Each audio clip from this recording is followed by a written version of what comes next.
Magsasaka, magkakapi, sa hamon ng buhay, di mapagkapilan. Ako ang iyong kasamang kaibigan, sa ating kapapagpayan. Magsasaka tayo, magsasaka, magkakapi, magsasaka, magkakapi. Magsasaka, magkakapi.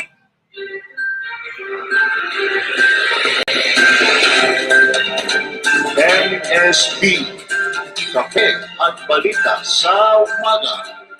Hatid sa inyo ni Kuya Dong.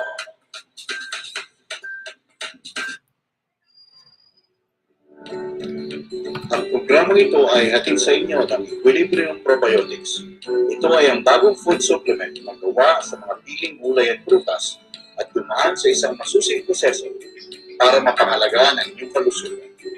Ang Equilibrium Probiotics ay dinisenyo para sa kalusugan ng ating tiyan, tulungan ang pagkuha ng sapat na nutrisyon at ang pagpapalabas sa ating sistema ng mga nakakasirang toxins. Ang Equilibrium Probiotics ay may iba't ibang disenyo at sangkap base sa inyong pangangailangan. Mula sa boost para sa mga bata, fortitude, gusto grade, miracle fruit, periwinkle, at ang pinakabago, liverpool. Ang Equilibrium Probiotics ay may pagmamalaki na produktong gawa sa China. Ito ay mabibili sa Dashen, Geta Road, San Sebastian, Phase 3, Pinaugana, Tarlac City. At para sa mga malalayong lugar, mabibili din ang produkto ng Equilibrium Probiotics sa Lazada. Ito ay eksklusibong gawa ni Ginang Malu Reyes Murray. Ano pang hinihintay nyo, mga kasangga? Hala, bili na!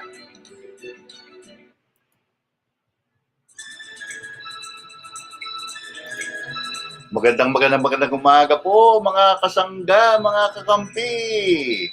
Araw ng Martes, May 9, 2023. At welcome po sa ating Daily Dose of News, ang MSB, Kape at Balita sa Umaga. Naghahatid po ng mga nagbabagang balita at kaganapan sa loob at labas ng ating bansa. Siyempre, sa loob lamang po ng 30 minutos. Best effort! Samahan niyo po muna ako sa isang maikling panalangin bago po natin simulan ang ating pagbabalita.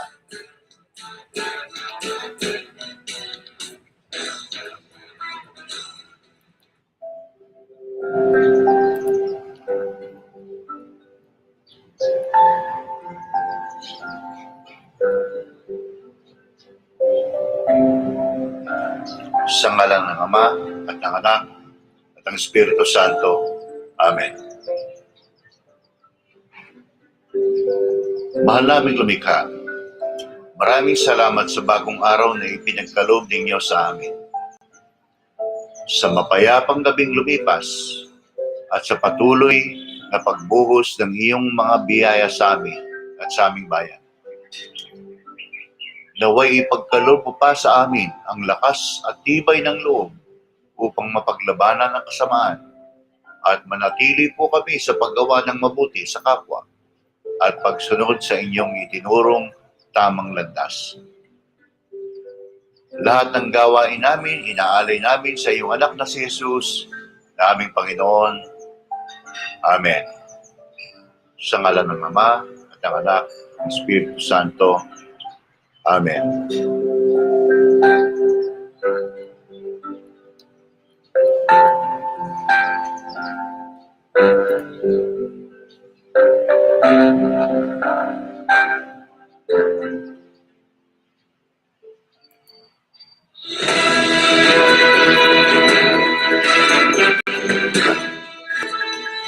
Para po sa ating top news of the day.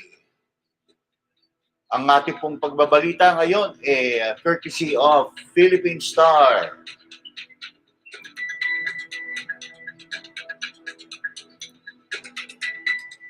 Our first headline news. PNP officials linked to drugs face raps, loses lots of benefits. By Ralph Edwin Villanueva and Bella Caraizo of the Philippine Star. Criminal charges and forfeiture of benefits await two police generals and two colonels for possible links to the drug trade, regardless of whether or not President Marcos accepts their courtesy resignation, Interior and Local Government Secretary Benher Abalos said yesterday. At a press conference, Abalos said that aside from the administrative cases filed with the National Police Commission, or NAPOLCOM, criminal charges are being readied against the four before the military and other law enforcement offices, MOLEO, of the Office of the Ombudsman. We will await the letter of Malacanang if it will accept or not. What is important is, even if the resignation will be accepted or not, the cases against them will proceed, Abalos said. Marcos, being the country's chief executive, will have the final say on the matter. Abalos said that NAPOLCOM approved the recommendation of the five-man advisory body tasked to review the courtesy resignations of the 953 ranking officials of the Philippine National Police, including the non-acceptance of the resignation of 917 officers and further investigation of 32 other officials. They, the four officials, have not only resigned. The administrative case against them will also proceed, including the forfeiture of their retirement benefits, the department secretary said. At a forum in Washington, Marcos announced his acceptance of the resignation of two police generals who remain unnamed.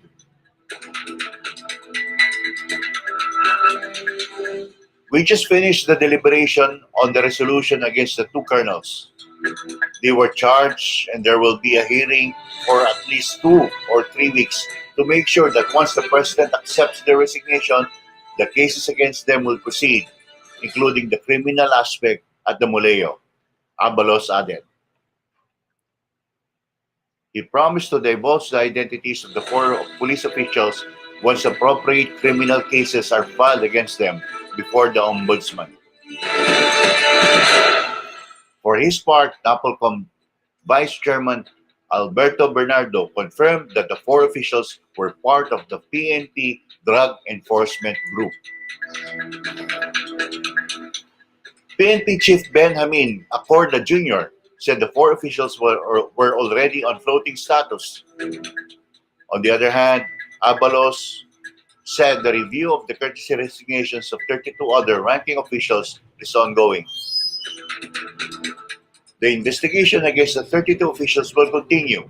We want to assure the public that the NAPOLCOM is working to implement cleansing and to finally put an end to this issue, Abalos added.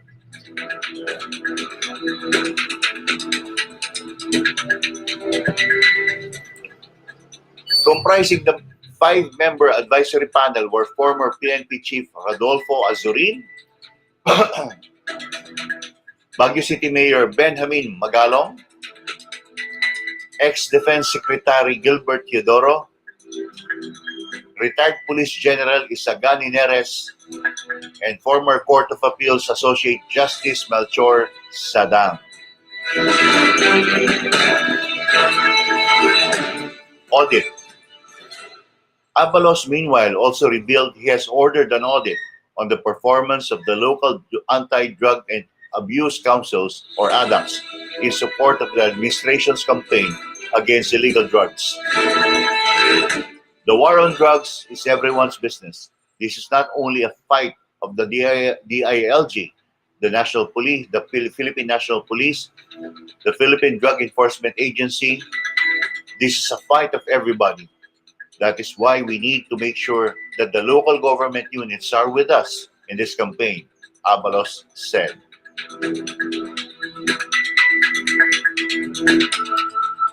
The review will cover 81 provincial anti-drug abuse councils, 146 city ADACs, and 1,488 municipal ADACs nationwide, according to Abalos.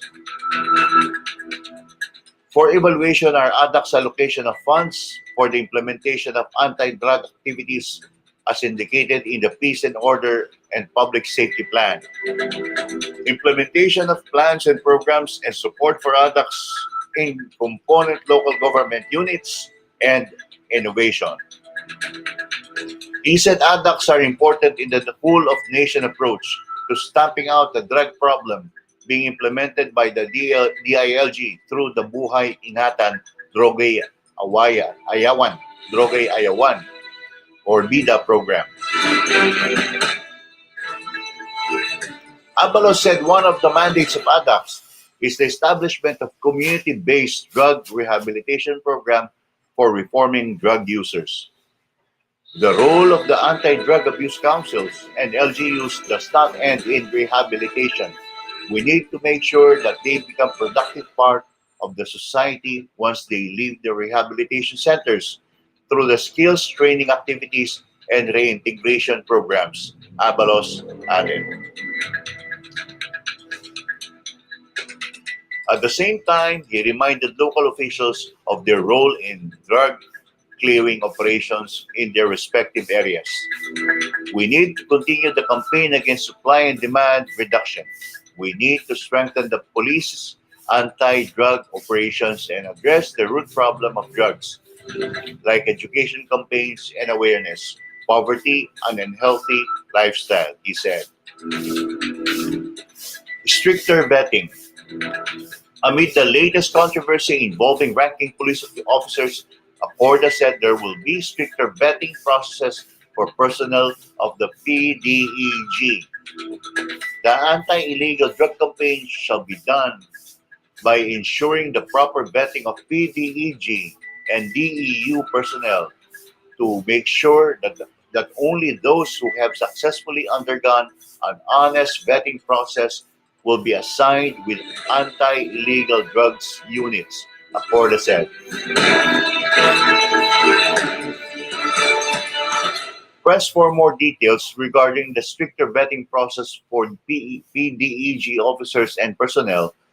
PNP spokesperson Colonel Jean Fajardo said the process is continuous.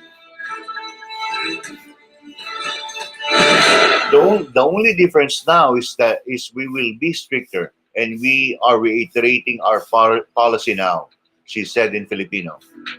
The guidelines for the proper vetting process will be set and it will include the proper conduct of a background investigation, she added. If you are already assigned as drug units for a long time, maybe it is high time to be removed from there so you will not be taken in by the system, Fajardo said. For those who are currently assigned at drug enforcement stations, they are actually undergoing periodic review of their performance as well as their cases, she added. The ideal length of a tour of duty will be about 5 years, Fajardo said. Acorda, meanwhile, expressed hope that whatever comes out of the investigation on third-level policemen will redound to the benefit of the entire institution. On the part of the PNP, we have talked, and in my consultation with other ranks, I do believe that this move, the conduct of investigation, will somehow answer all the questions about the gray areas on what happened. He said in a mix of English and Filipino. Whatever will be the result, we will welcome it, and it is all part of bitter truth. But it is all part of internal cleansing, and I do believe after all these things, we will come up with a better police force, he said.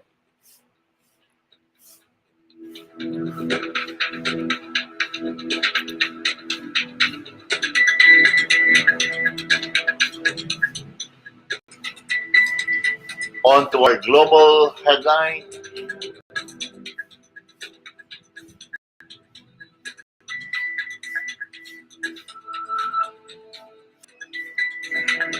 Now, continuing with the top news.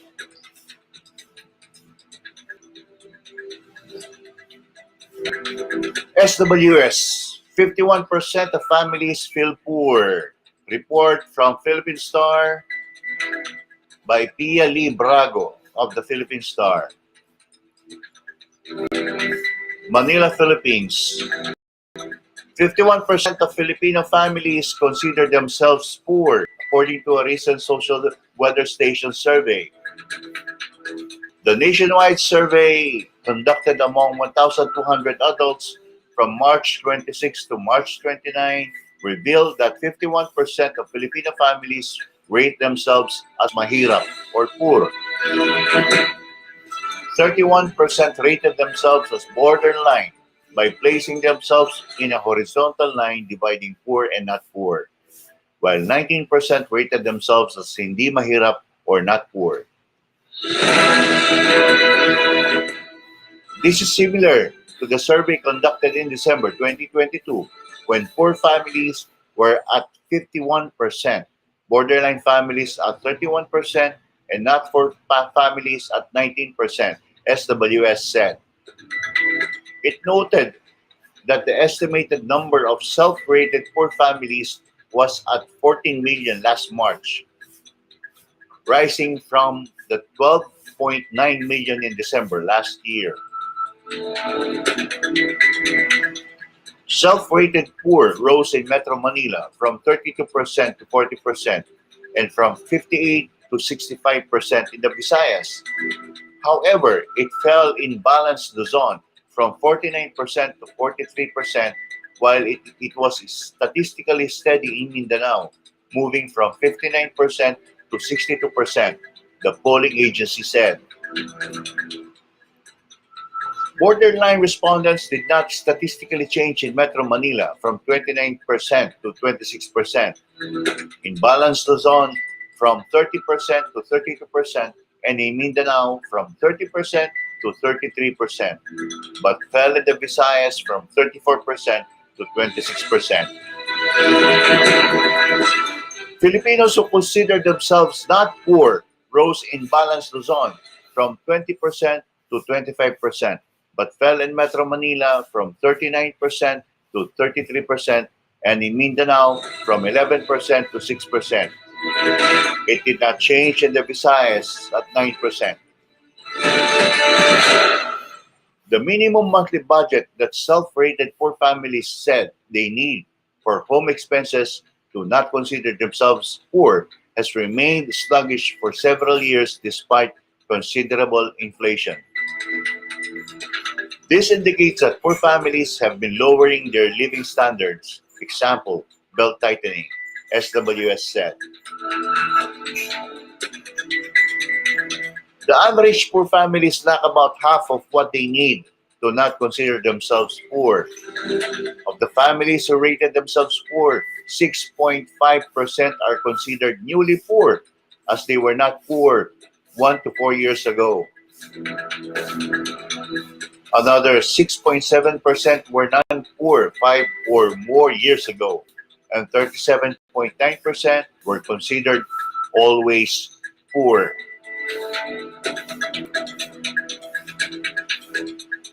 Of the estimated 14 million self-rated families in the March survey, 1.8 million were newly poor, 1.8 were usually poor, 10.4 million were always poor, according to SWS. The same survey also found that based on the type of food they eat, 39% of Filipino families rated themselves as food poor, 35% rated themselves as borderline food poor, and 26% rated themselves as not food poor. Compared to December 2022, the percentage of food poor families rose from 34%, while borderline food poor families hardly moved from 38%, and not food poor families barely changed from 28%.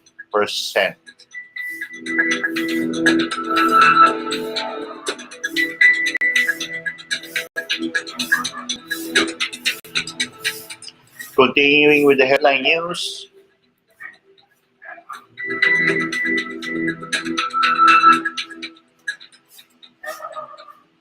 House showcase bill granting 1 million to Pinoy's age 101.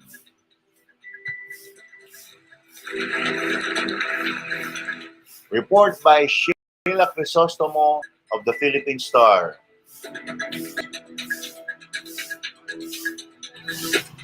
A session resumed yesterday. The House of Representatives approved on third and final reading a bill increasing the cash gift of Filipino centenarians who reach 101 years old from 100,000 to 1 million. With an overwhelming 257 votes, lawmakers also granted 25,000 to Filipinos when they reach the age of 80, 85, 90, and 95, whether living here or abroad.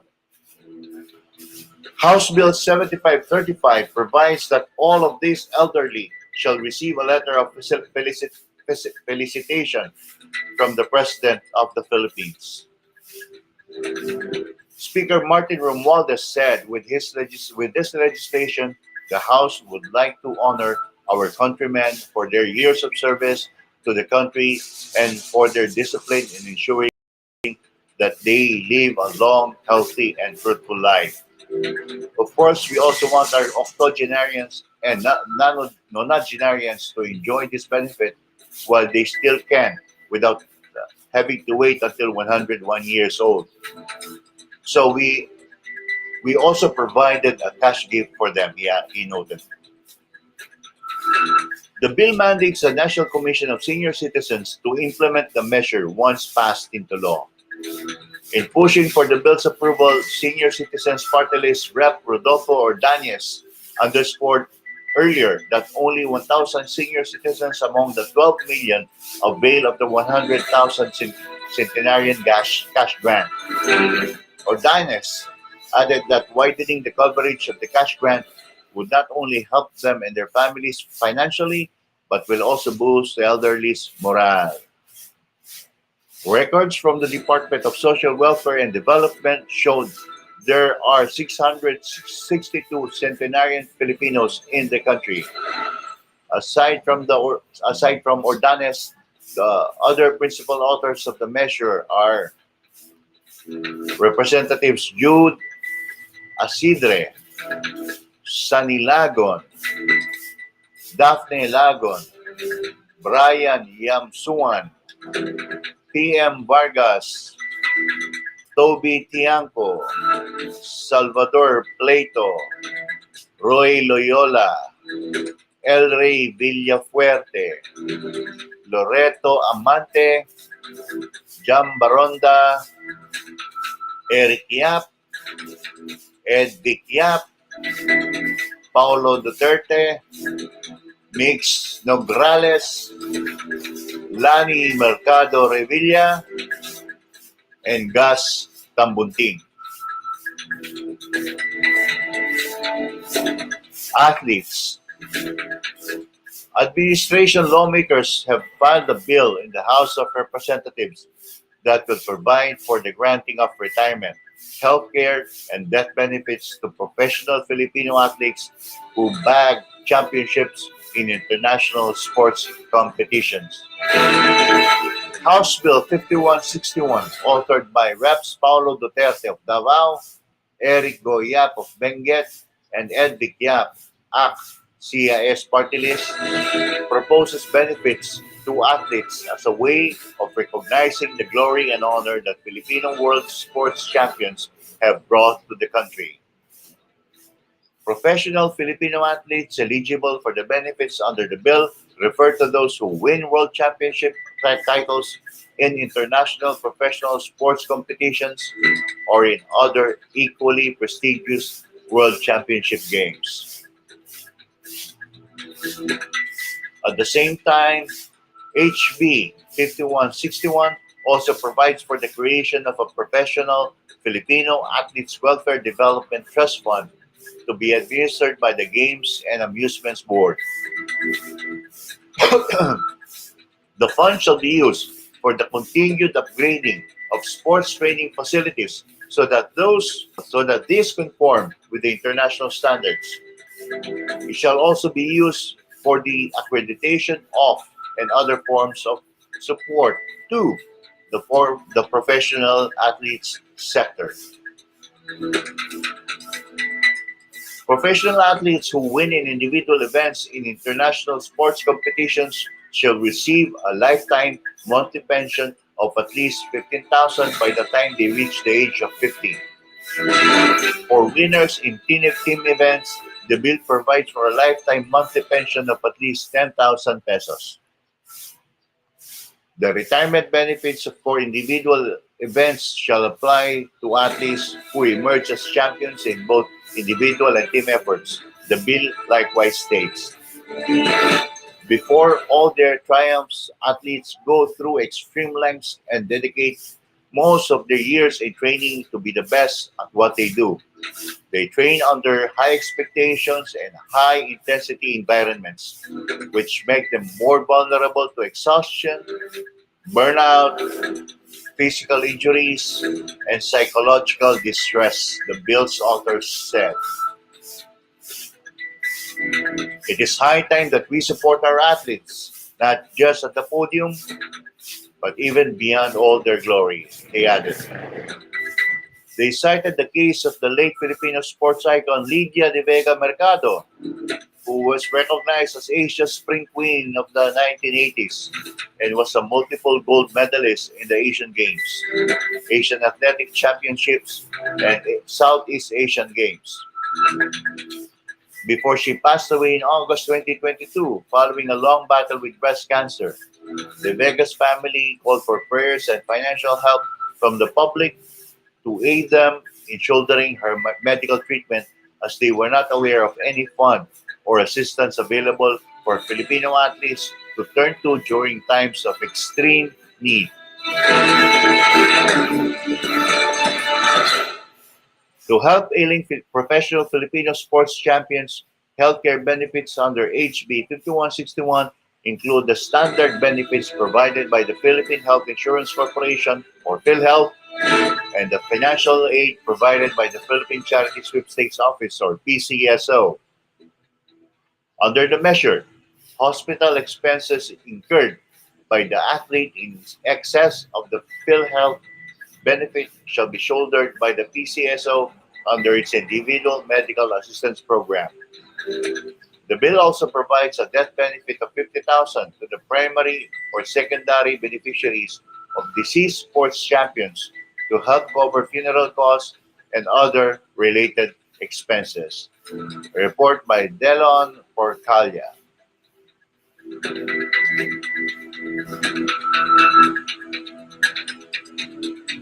Para kawawa naman yung mga sports mga Olympians natin na hindi si champion. Wala silang mapapala.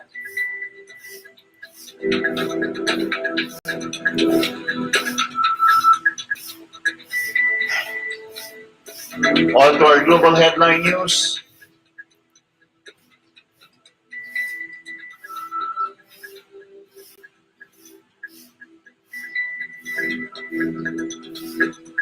Updates from the US and Taiwan.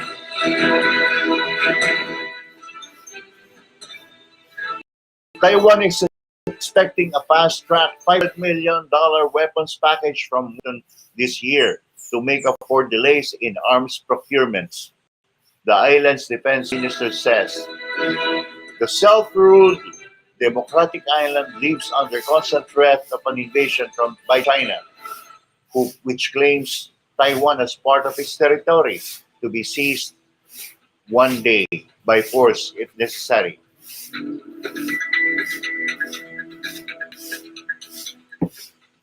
With Beijing increasing its saber-rattling towards the island, Taiwan's key ally, the United States, in September approved the Taiwan Policy Act, which would see new legislation provide billions in military aid to Taipei. Report from Agence France Presse.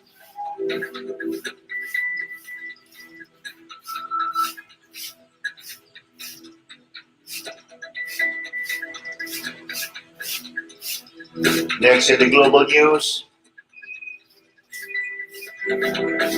updates on the war in Ukraine, Russian invasion of Ukraine.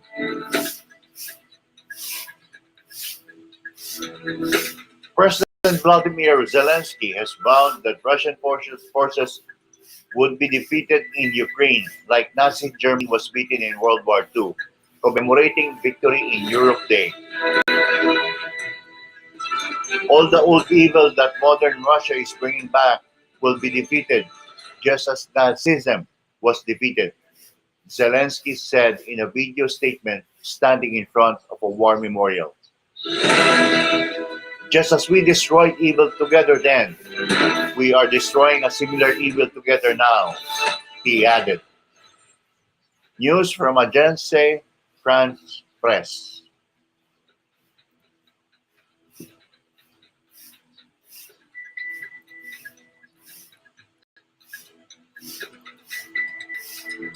Last of our global headlines, updates in the Sudan clashes. Ceasefire talks in Saudi Arabia between Sudan's warring generals have yielded no major progress so far. A Saudi diplomat tells AFP, dampening hopes for a quick end to the fighting. Sudan's Army Chief Abdel Fattah al-Burhan and Mohammed Hamdan Daglo, who heads the paramilitary Rapid Support Forces (RSF), sent representatives to the Red Sea coastal city of Jeddah on Saturday for meetings that Washington and Riyadh described as pre-negotiation talks. The Sudanese army has said they will address how a truce can be correctly implemented to serve the humanitarian side. News from Agence France Presse.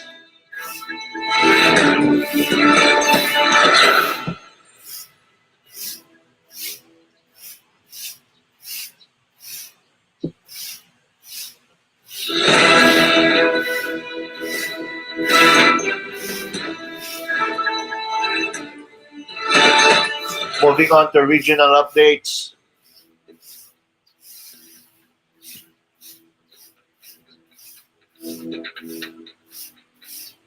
LTO DICT to launch digital driver's license. Report by Bella Cariaso of the Philippine Star.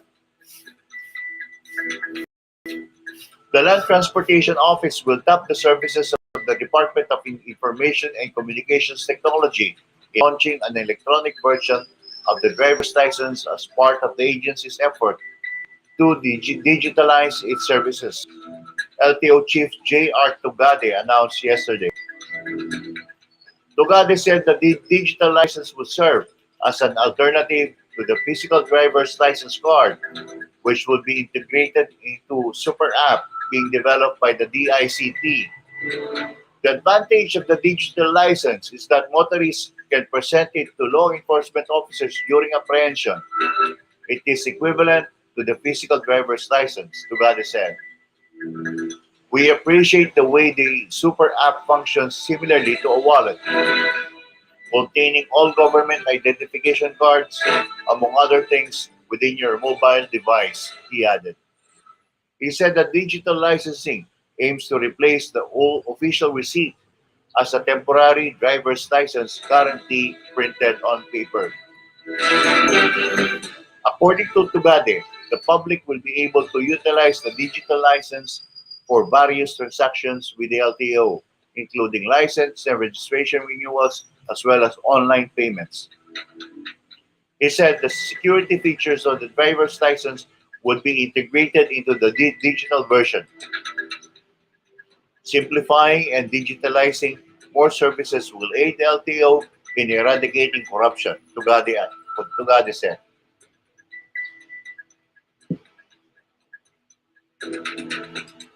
He emphasized that the e-governance partnership between the LTO and DICT demonstrates the agency's commitment to digitalizing as many services as possible. In March, Tugade said the LTO and DICT entered into a partnership which seeks to enhance the digitalization of systems and processes within the LTO to improve its efficiency.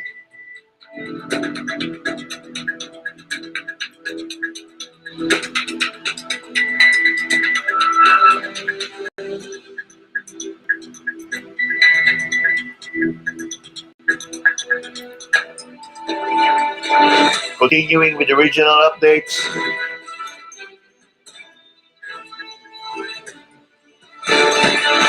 Negros Occidental denies ASF, insists it's hog cholera. Report by Gilbert Bayoran from the Philippine Star. Bacolod City, Philippines. The provincial government of Negros Occidental has denied any case of African swine fever, saying hog cholera was behind the culling of several pigs in Ibi, Magalona, and other towns during the past several weeks. Citing laboratory findings, provincial veterinarian Placeda Lemana said the hogs were suffering from hog cholera, which was triggered by extreme heat. Limana said ASF and hog cholera cases manifest similar symptoms. She said the provincial veterinary office had to cordon off areas affected by the hog cholera to prevent the spread of the virus. Governor Eugenio Jose Lacson urged all municipal mayors in the province to strengthen their biosecurity measures against transboundary animal diseases. In the letter dated April 27, Lacson ordered the mayors to mobilize their veterinary or agricultural offices and establish quarantine checkpoints to ensure effective disease monitoring and surveillance activities.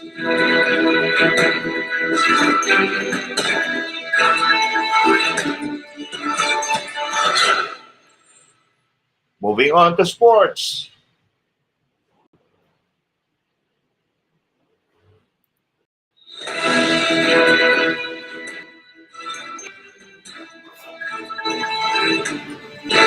Updates from the SEA Games.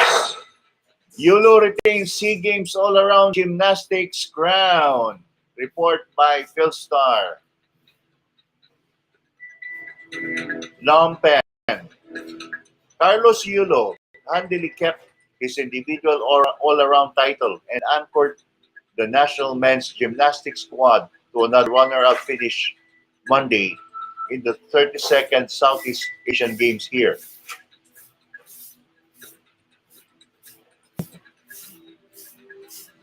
Banking on strong scores in the floor exercises 14.350, vault 15, parallel bars 14, and rings 14.150 to offset his mediocre output in the pommel horse of 12.650 and high bar of 12.90. Yulo 23 ended the day with the best individual tally of 84 points at the Olympic Stadium. He finished way ahead of Vietnamese Tan Tung Le and Phung Tan Din, who settled for the silver and bronze medal with scores of 80.45 and 78.150 points respectively.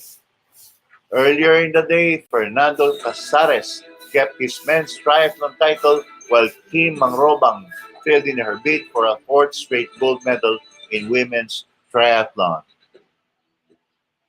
Casares clocked 58 minutes and 32.5 seconds to clinch the gold, beating Indonesian Rashif Yakin 58.47 in the 750-meter swim, 20-kilometer bike, 5-kilometer run event at the Kep Beach Resort.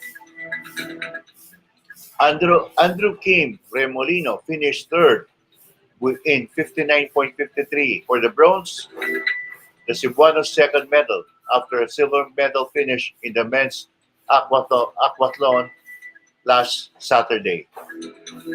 A third gold was delivered by swimming in night action at the Aquatics Center with Shandy Chua topping the 200-meter backstroke event in 2, 2 hours, 13 minutes, and 20 seconds, relegating defending champion Chloe Sleta, who clocked 2 hours, 16 minutes, 19 seconds to the silver. A heavy downpour after dusk helped ease the sweltering heat here, but wreaked havoc at the Morodok Teco Stadium, where the athletics events got going.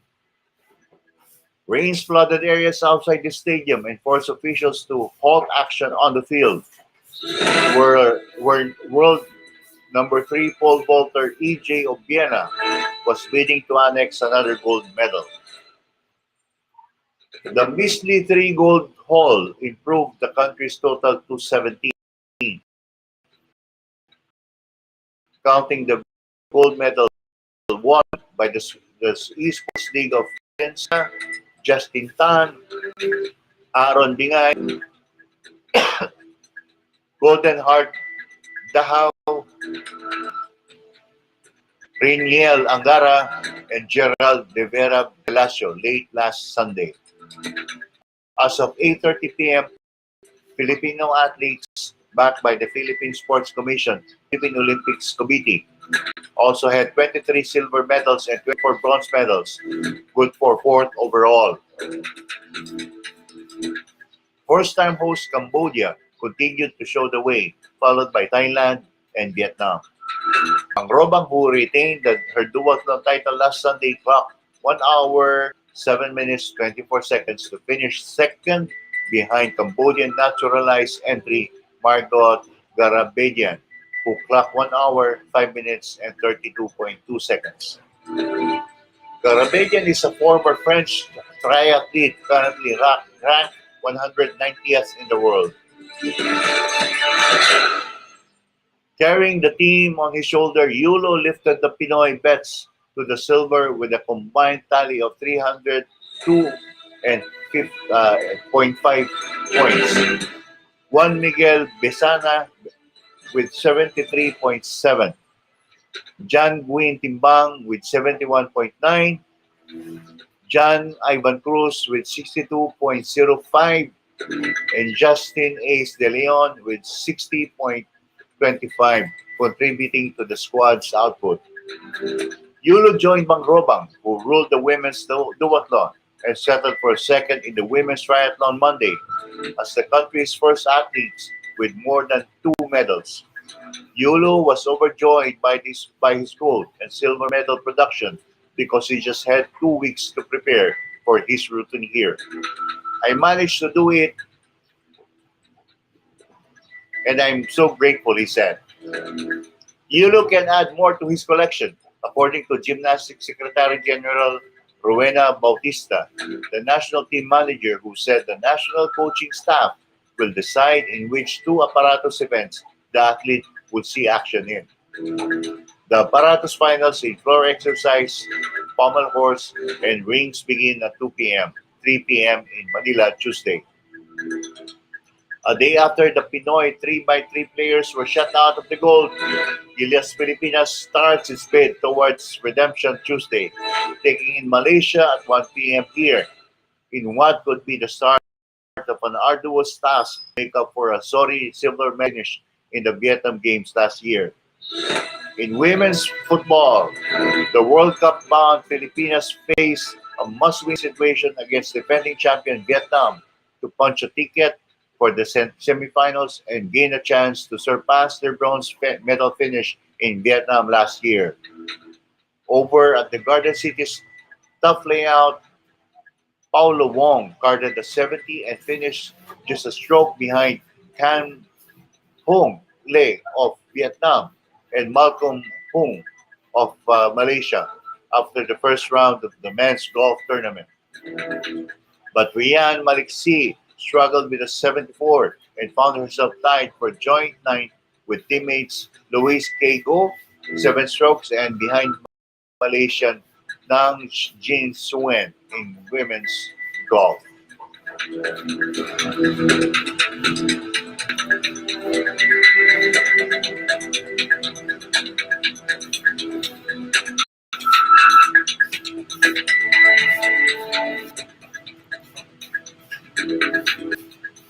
On to our next sports update.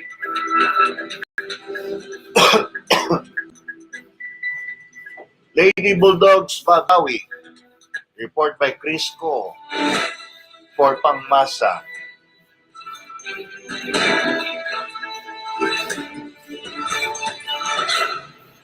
Manila, Philippines.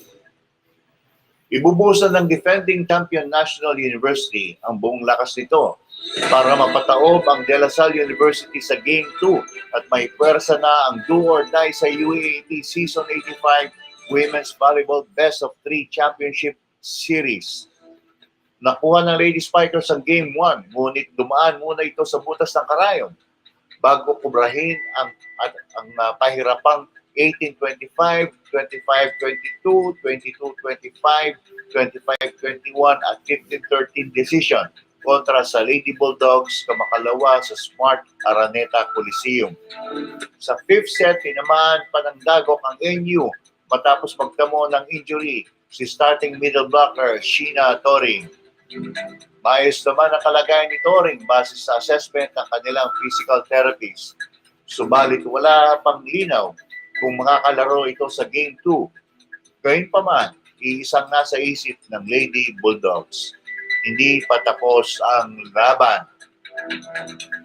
Desidido ang NU na makabawi at may pwersa ang deciding Game 3 sa oras na makaharap nito ang Lasal sa Game 2 ng Championship Series sa linggo na lalaruin sa Mall of Asia Arena sa Pasay City. For sure, kasi yung game kanina parang dikitan yung labanan. So may chance pa rin kami manalo for Game 2, wika ni Toring. Kailangan kumayat ang gusto ng Lady Bulldogs upang makamit ang rubber match. Solido naman ang opensa ng Lady Bulldogs para sa pangunguna ni na top spiker Alisa Solomon at reigning MVP Bella Belen.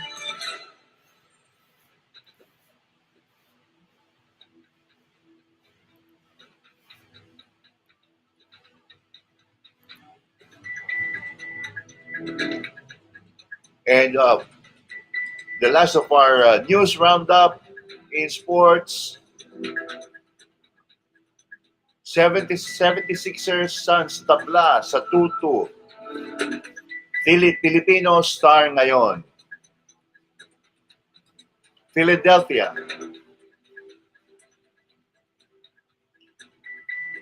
Pinasok ni James Harden ang crucial na triple sa huling 18 seconds para sa 116-115 overtime win ng 76ers sa Boston Celtics sa Game 4 at itabla sa 2-2 ang kanilang Eastern Conference Semifinal Series. Tumapos si Harden na may 42 points habang nagtala si NBA MVP Joel Embiid ng 34 points at 13 rebounds para sa Philadelphia.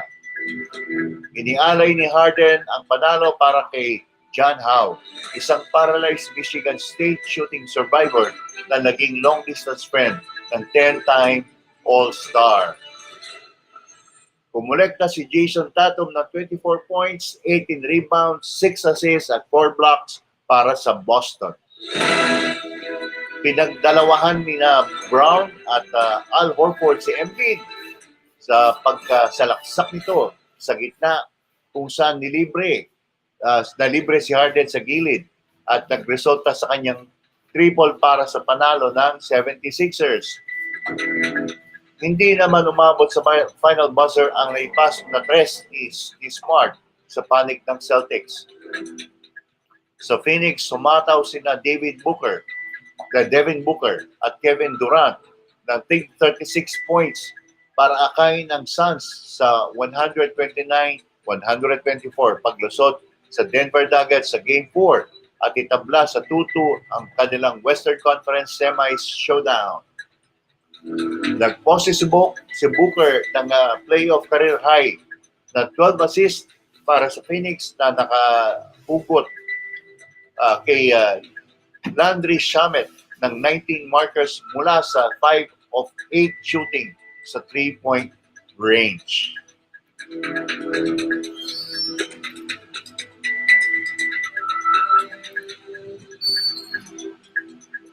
And that concludes our news roundup for this hour, May 9, 2023, Tuesday. Before we end the news updates, let's do some shoutouts sa mga nakinig po sa ating ngayong araw na to. Si Grace, watching. Good morning, Sir Dong. Good morning, Grace. Si Jerai Bilibert is watching. Good morning po. Willie Galang is watching. Sis Mavic Jimenez is watching. Good morning po, mga kasangga. Romel Domingo is watching. Good morning, Pap Romel, DJ ng 105.5 UFM o UFM. Pakinggan niyo po siya tuwing hapon sa 105.5 UFM. At meron din siyang live streaming. I believe yung sa Mel nag-start ng 4 p.m. no? Alas 4. Kasi habang nagluluto ako, nagla-live ka. So, ito, si Malu. Good morning, Malu. Kuya Dong, nakuha na ni Manny Reyes price niya sa probiotics. Okay, very good. Si Michael Katakutan is watching. Good morning, Mike. Eric, brother Eric Kasangga. Eric Tañedo is watching. Good morning, bro. Good morning to all. Good morning, MSB. Good morning din sa iyo, Brad. At para po sa mga nakikinig ngayong oras na to, don't forget to join us again tomorrow, Wednesday. Our regular Agri-Talakayan. Magsisimula po yun ng 6:45 tomorrow in the morning.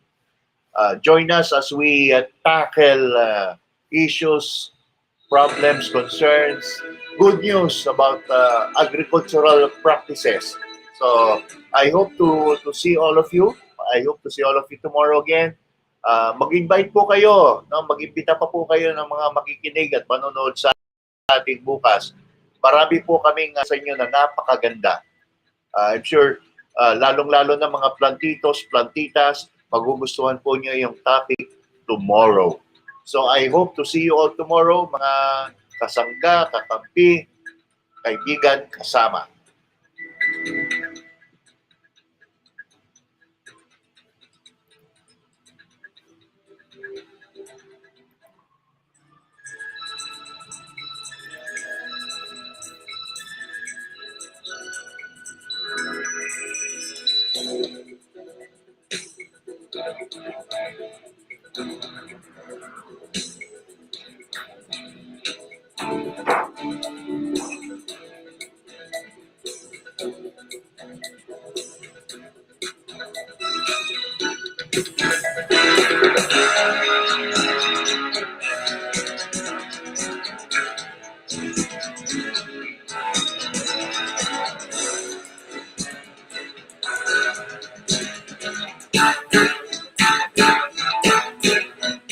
May guest po kami from Mindanao tomorrow. Isa pong siyentista, kaya hope you will be able to join us tomorrow.